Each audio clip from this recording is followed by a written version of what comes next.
Hey YouTube, so today I wanted to give you guys a little bit of a different perspective.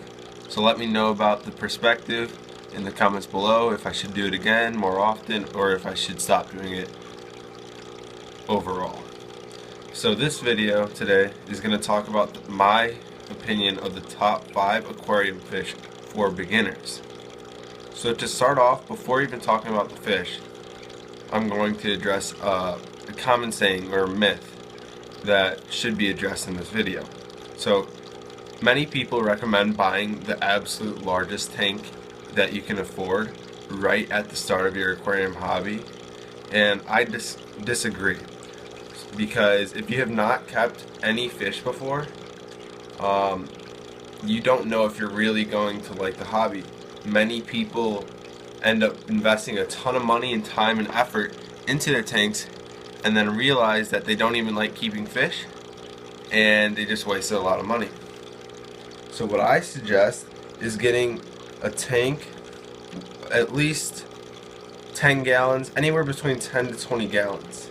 And this way you can see if you have the time, passion, and you actually want to put forth the effort you need to keep your fish tank healthy.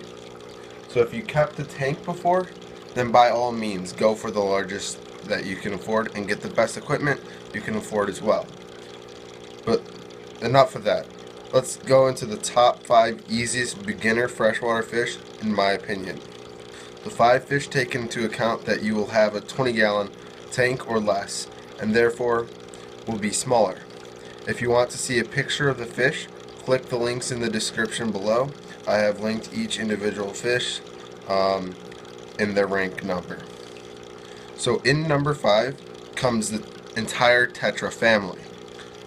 Now I recommend this group because they tend to be hardy, active, peaceful, and small. They also are very easy to feed.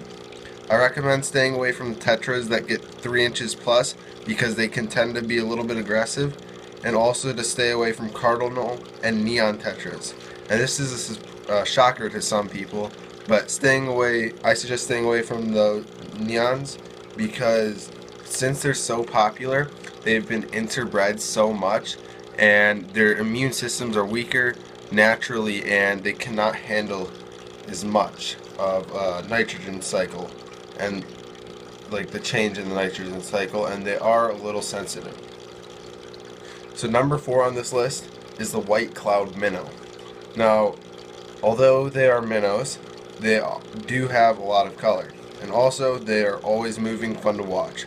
Like the tetras, they generally are very small, and these guys reach a max length of 1.5 inch to 2 inches on a little bit of the bigger side, and they can be kept in groups, which is also very nice.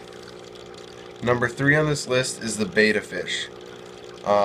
Many people keep bettas, but I recommend keeping them alone if you're a beginner. Now, also a point to point out is bettas have been mistreated because they can live in a bowl.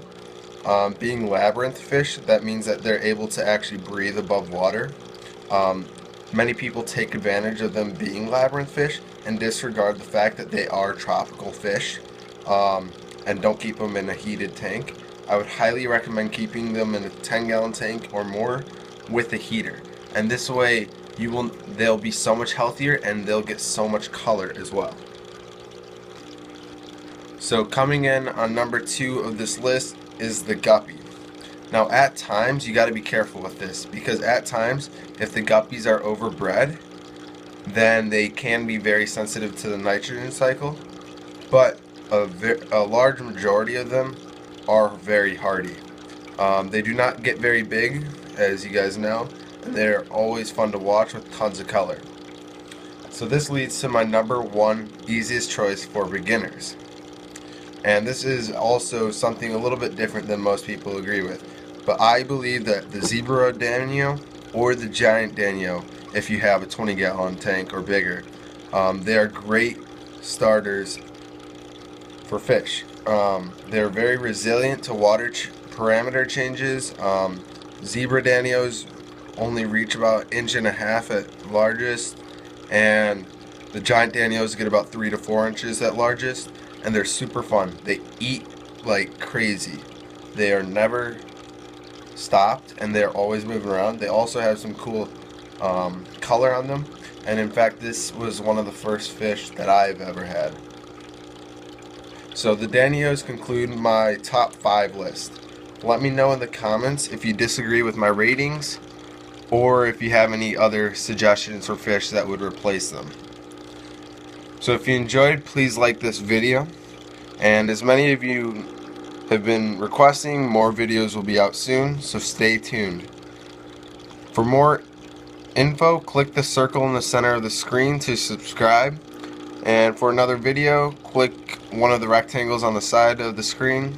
As always, thanks for watching, and I will see you next video.